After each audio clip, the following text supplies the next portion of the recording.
with Extra Ancestral, I choreograph the dancing component. So for us, music and dance there's no separation. Why are you going to play music if there's no one dancing? Why are you going to dance if someone's not playing for you? Yeah. So it's always about that communication between the two. So we would never have Extra Ancestral music going, all this beautiful ancestral music from the orishas to the celebratory rhythms, which they're all celebratory. Explain what the orishas is. Ooh, that's deep. Orishas are deified ancestors.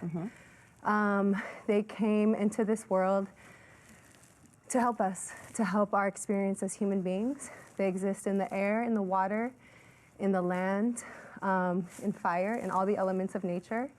In some form or another, they live within us. They're in the land that we are.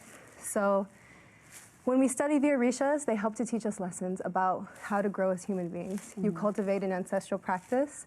For me in particular, it's Ifa. One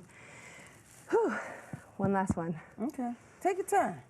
Look, we like we take your time, girl, take your time, take your time. It's all right, take your time.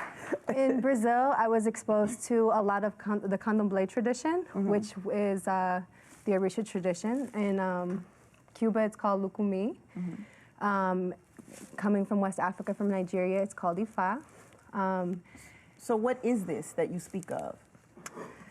When you say it's a tradition, it's like, what are you studying? What are you doing? How can you translate that to people who have no clue? I would say that Ifa kind of birthed all the other religions.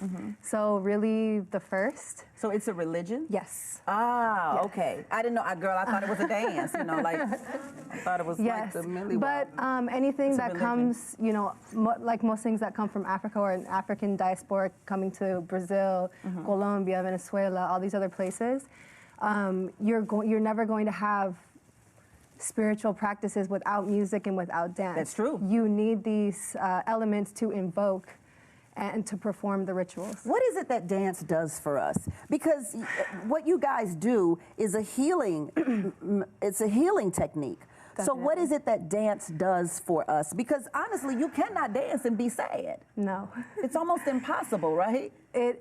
Dance for me saved my life. It gave me purpose in my life.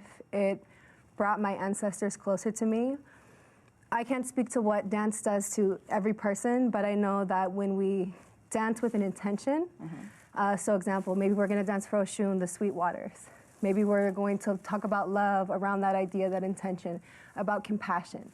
We can talk about it, we can sit here and have this conversation, but when you're asked to move and do the movements and be soft and invoke the water and do those things, it transforms and translates in your body in a different way that just words can't do. When you hear the drums, when you put it in your body, you can see people soften. You can see their energy soften. Right. So I feel that we need these dances because sometimes we need to be strong. Sometimes we need to stop and think. We need to be patient. Yeah. Sometimes we need to have more love for ourselves. Sometimes we need to have all these human experiences. And when we talk about Orisha, when we talk about these ancestral dances, they're just reminders for us to cultivate these things in our life. Is dance itself a religion for you? I think for all dancers, all serious dancers, it kind of is. Dance brings me closer to myself, and I think that ultimately any spiritual practice is to do just that. It's to bring you closer to yourself. It's to make you a better person. It's to connect you with people. And I think that you don't need religion to do that. Right. You can have all these things and you can be an amazing human being without any type of religion, just by the way that you walk on the world, just by living your passion. So you don't need that.